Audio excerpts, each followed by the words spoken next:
পুজো আসছে বলতে বলতে পুজো কিন্তু চলেই এলো। তো এটা ছিল দ্বিতীয়ার দিনের মিনি ভ্লগ। আর সকাল সকাল এমন একটা পাঞ্জাবি পেয়ে আমি কিন্তু খুব খুশি।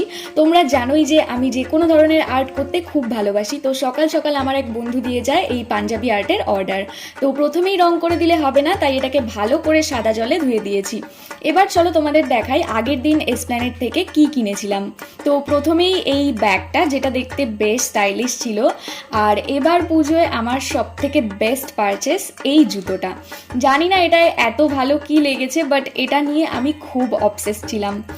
যাই হোক, এটা আবার পরের দিনের ক্লিপ, মানে তৃতীয়া। সকাল সকাল জিম থেকে বাড়ি ফিরে বসে পড়েছিলাম পাঞ্জাবিতে কাজ করতে, আর ফুল লুকটা খুব তাড়াতাড়ি শেয়ার করব তোমাদের সাথে। আর এই দিন ছিল আমার দাদার বার্থডে, তো চলে গেছিলাম কেক আনতে। আর বাড়িতে কিন্তু অনেক আয়োজন হয়েছিল। তো এভাবেই কাটলো আমাদের তৃতীয়া। চলো আজকের মতো টাটা।